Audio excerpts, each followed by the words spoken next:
Olá, seja bem-vinda, seja bem-vindo. Você está no nosso canal do YouTube, O Filho de Deus. Sou Márcio Cândido, escritor, autor do livro O Filho de Deus, Fazei Tudo o que Ele vos disser, publicado pela Viseu Editora. Seja bem-vinda, seja bem-vindo. O nosso tema de hoje é não julgar, que segue narrado por Mateus e Lucas. Então, nós vamos fazer a leitura dessas duas passagens e depois faremos um aprofundamento. Então, se você está chegando aqui hoje no nosso canal, faz aqui a sua inscrição para não perder nenhuma de nossas atualizações.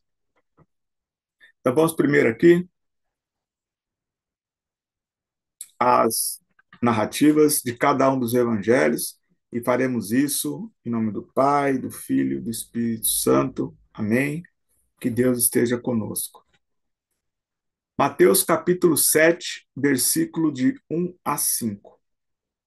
Não julgueis para não serdes julgados, pois com o julgamento com que julgais, sereis julgados, e com a medida com que medis, sereis medidos. Por que reparas no cisco que está no olho do teu irmão, quando não percebes a trave que está no teu? Ou como poderás dizer ao teu irmão: deixa-me tirar o cisco do teu olho, quando tu mesmo tens uma trave no teu? Hipócrita, tira primeiro a trave do teu olho, e então verás bem para tirar o cisco do olho do teu irmão. Essa então é a narrativa de Mateus sobre não julgar. Aí vamos agora à narrativa do evangelista Lucas. Lucas, capítulo 6, versículo de 36 a 42. Sede misericordiosos, como o vosso Pai é misericordioso. Não julgueis, para não serdes julgados. Não condeneis, para não serdes condenados. Perdoai, e vos será perdoado. Dai, e vos será dado. Será derramado no vosso regaço uma boa medida, calçada, sacudida, transbordante, pois com a medida com que medirdes, sereis medidos também.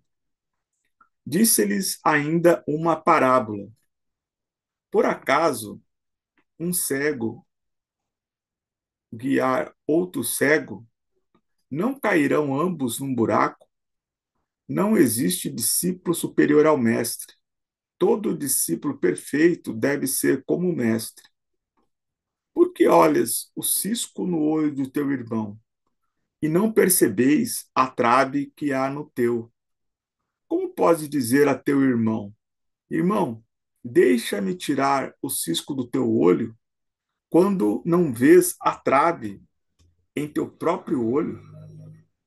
Hipócrita, tira primeiro a trave do teu olho, e então verás bem para tirar o cisco do olho do teu irmão. Bem, então, essa é a narrativa de Lucas sobre não julgar.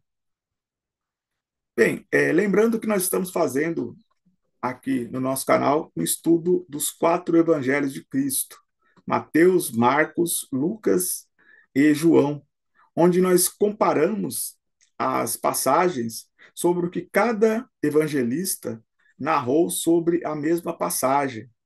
Acreditamos na influência do Espírito Santo na composição dos evangelhos, mas podemos perceber, através de estudos, que existem é, reproduções textuais, é fato, existem situações onde são complementares, ou seja, um evangelho tem o que o outro não tem, e, inclusive, questões que são diferentes numa mesma narrativa dos evangelhos. Então, a ideia do nosso estudo aqui é procurar entender, interpretar aí essas a referência aí entre um evangelho e outro. E o nosso estudo está organizado em quatro grandes etapas. A primeira etapa fala da preparação. A segunda etapa, do início da missão de Jesus. E a primeira e a segunda etapa já estão concluídas, então você pode acessar aqui no nosso canal, na nossa playlist, integralmente a primeira e a segunda passagem, que você pode ali assistir em série para você acompanhar toda a evolução cronológica aqui do nosso estudo. Amém? Bem, vamos fazer aqui uma reflexão. Mas, apesar da nossa reflexão, é muito importante para nós que você também coloque aqui nos comentários a sua opinião, né? Da forma que você estuda, o que você acha dessa passagem aqui sobre o julgamento que Jesus está trazendo aqui para nós. É muito importante aqui para o enriquecimento do nosso canal. Compartilha para que mais pessoas possam acessar esse estudo e deixa aqui a sua curtida, que fortalece muito o engajamento aqui da nossa página. Amém? Bem, é, essa parte do julgamento ainda é uma extensa continuação do Sermão da Montanha, né? Então, todos esses últimos textos que nós temos lidos aqui, eles foram narrados no contexto do sermão, da pregação ali no Sermão da Montanha.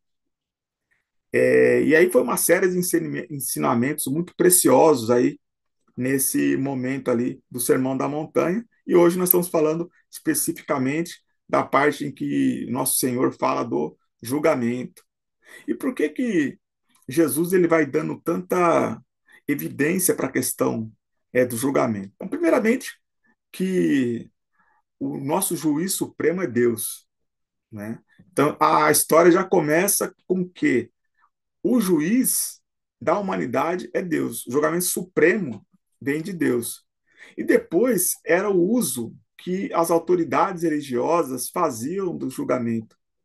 O que fazia com que o julgamento, muitas vezes, eram julgamentos iníquos, ou seja, julgamentos perversos, né? Carregado aí de sentimento de preconceito, de vingança, né? De exclusão, por acharem que eram melhores do que as outras pessoas. E aqui Jesus está dizendo: não julgueis para não serem julgados. Porque, como Deus é o maior juiz, à medida que você julga, você vai ser julgado também, né? Então, o que é a medida com que me diz? Então, se você pesou a mão no seu julgamento contra alguém, vai ser pesado em algum momento da sua vida também contra você. E essa relação, né, do cisco com a trave, né? O cisco é o erro pequeno, né? E a trave é aquele erro grosseiro. Ou seja, você está apontando o dedo ali para o seu irmão e para a sua irmã, mas o seu erro, muitas vezes, né, a trave que está no seu olho é muito maior. E você se coloca na posição de que você tem o direito de apontar o dedo e falar que ela está errada, e muitas vezes está. Mas a forma como você julga é como se a sua vida tivesse em pleno controle, né? E Jesus ele chama atenção aqui para o julgamento, porque ele percebia julgamentos muito duros, sem nenhuma possibilidade de misericórdia, de solidariedade. Ou seja, as pessoas erravam, eram julgadas e punidas severamente. Qual que é a intenção? Se a nossa intenção não é eliminar as pessoas, mas fazer com que essas pessoas sejam trazidas, você possa recuperar a dignidade, né, dessas pessoas, o julgamento, se ele é feito, né, a análise é feita com benevolência, com misericórdia, com compreensão, né, porque tudo tem um contexto. Né? Você não conhece o coração da pessoa. Em até que ponto o que moveu ela a cometer aquele erro. E se você usar de misericórdia, você pode fazer com que aquela pessoa se arrependa. Porque o arrependimento sempre deve ser um recurso. Você nunca pode julgar no sentido de eliminar aquela pessoa. Você tem que sempre trazer o seu irmão para a possibilidade do arrependimento, para que ele não volte a cometer aquele ato. E se aquele ato for muito ruim, que essa pessoa promova alguma forma de reparar o dano causado pela sua atitude. Mas a misericórdia, ela sempre prevalece pelo julgamento, né? E nós sabemos que tanto naquele tempo como nos tempos atuais, muitos julgamentos eles são comprometidos pelo preconceito, né? Quantas vezes você vai julgar um pobre diferente do que você julga um rico? Não é o mesmo olhar. Quando você vai julgar uma pessoa branca e uma pessoa preta, o seu preconceito, o seu racismo compromete o resultado do seu julgamento. Quando você vai julgar uma mulher e um homem, sendo homem, muitas vezes o seu machismo faz com aquela mulher ela seja prejudicada no seu julgamento. E por aí vai. Uma série de componentes que afetam o seu julgamento. Nós não estamos prontos para fazer o julgamento. É fato que existem pessoas que estão instituídas com a finalidade de julgar, né? E para isso tem os juízes, né? Tem ali os intermediários no julgamento, que são os promotores, os advogados, mas todos nós queremos o tempo todo julgar a atitude das pessoas sem ter as informações, né? Muitas vezes você não tem nem todas as informações sobre aquela situação e você já faz aquele julgamento severo. Ela vai ter que pagar. E muitas vezes aquela pessoa que você está apontando o dedo, aquela pessoa, ela é a vítima. Aí depois que você vai descobrir que ela foi prejudicada para que ela pagasse por todo o erro. Então, o julgamento, ele é muito complexo. Então, seja mais tardio no julgamento e mais apressado na análise dos fatos, para que de fato você vê se aquela pessoa é merecedora ou não da dureza daquele julgamento. Né? Um julgamento sem misericórdia, sem perdão, sem uma análise mais detalhada. Né? Então Jesus ele chama a nossa atenção porque ele percebia essa forma de julgamento, né, nos fariseus, nos sacerdotes, nos escribas, né, que as pessoas, somente as pessoas pobres, né, as pessoas com menos acesso ao conhecimento, eram muito prejudicadas, enquanto eles faziam um julgamento diferenciado para outras pessoas. E a vida deles toda em pecado, no crime, na violência. E aí eles usavam as escrituras para justificar julgamentos violentos, julgamentos, inclusive criminosos, apontando, dizendo que está escrito. E quando você usa a palavra de Deus sem contextualizar, você comete erro, fatalmente comete erro, porque a interpretação ela precisa ser muito cuidadosa. Né? E quando você quer interpretar com base nos seus interesses, você distorce a palavra. E Deus vai cobrar isso. Ele vai te cobrar. Lucas, ele faz uma narrativa muito próxima de Mateus, né? Ele coloca aqui a questão da parábola, né, que Mateus não tinha inserido, mas depois ele volta dentro do mesmo contexto aqui. Então, meu irmão, minha irmã, a mensagem que fica para nós aqui hoje é não julgar. Muito cuidado quando você apressa o julgamento da vida de alguém. Você não tem todas as informações que aconteceu para compor esse julgamento e que acaba muitas vezes sendo um julgamento perverso, um julgamento preconceituoso, até um julgamento covarde. Muitas vezes uma pessoa está em extrema desvantagem e o julgamento não beneficia essa pessoa.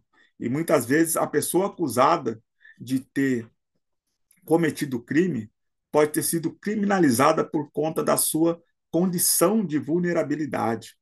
Então, mais misericórdia, mais perdão, mais amor ao próximo, antes de julgamento que a gente costuma inserir como rotina nas nossas vidas. Daí seremos seres humanos mais completos e melhores. Amém? Muita paz e luz na sua vida. Fica aqui comigo. Forte abraço.